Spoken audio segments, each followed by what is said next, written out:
दोस्तों आज की वीडियो में ऐसी राजा की कहानी बताने वाले हैं जिसने रावण ही नहीं देवराज इंद्र को भी अपने प्रताप से हरा दिया था। दोस्तों ऐसे राजा हुए थे सूर्यवंश में। दोस्तों पहले तो हम उनके जन्म की कहानी के बारे में आपको बताते हैं। दोस्तों राजा युवनाश्वर की 100 पत्नियां थी, लेकिन उनके कोई भी पुरुष संतान पैदा नहीं हुई।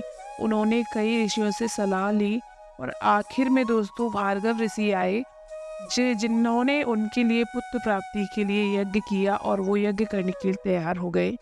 दोस्तों यज्ञ के अंत में अगली सुबह राजा को अपनी रानी के पास ले जाने के लिए मंत्र आरोपित जल का एक पात्र रखा गया।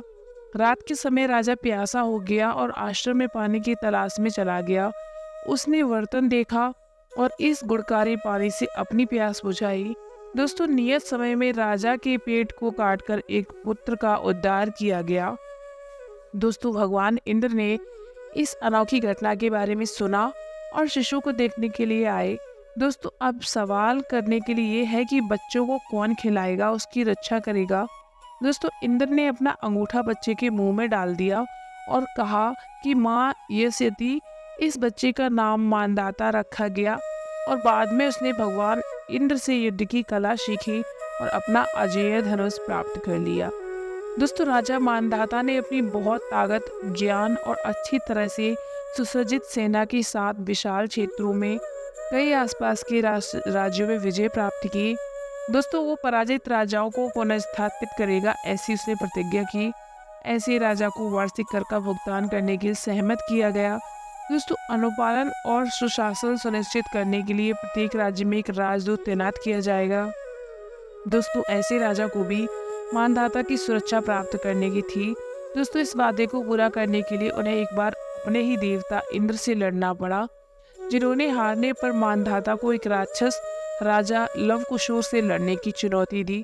दोस्तों जल्द ही इस दानव राजा के साथ लड़ाई के लिए एक अवसर पैदा हुआ। दोस्तों हमेशा विजय रहने वाले राजा मानधाता के लिए ये मुठभेड़ उनके जीवन का एक विलक्षण अंत साबित हुई। राजा और उनकी सेना ने लवणासुर के राज्य में अधिकार लिया, लेकिन दोस्तों कोई प्रतिरोध नहीं हुआ। शाम ढह रही थी। राजा मानधाता ने रात के लिए शिविर लगाने का फैसला किया और दोस्तों अगले दिन लवणासुर को पकड़ने का भरोसा दिलाया। लवणासुर के जासूस ने हालांकि रात में शिविर में घुसपैठ की और सो रहे राजा को मार डाला। दोस्तों पुरातत्व के निष्कर्ष जब एक साथ पाया जाता है तो मानधाता को इक्ष्वाक सूर्यवंश और उनके वंशज सूर्यवंश कोली किंग्स के रूप में जाना जाता है। वो बहुत बहादुर, शानदार और न्यायप्रिय शासकों के रूप में जाने जाते थे। बौद्ध ग्रंथों में संदेह से परे कई संदर्भ हैं। मानधाता के वंशजों ने एक महत्वपूर्ण भूमिका निभाई और हमारे प्राचीन वेदों, महाकाव्यों और अन्य अवशेषों ने युद्ध और राज्य प्रशासन की कला में उनके महत्वपूर्ण योगदान का उल्लेख किया है। दोस्तों वो हमारी प्राचीन संस्कृति पुस्तकों में कुली, कोली सर्प, कोलिल, कोल आदि के रूप में बताए गए हैं।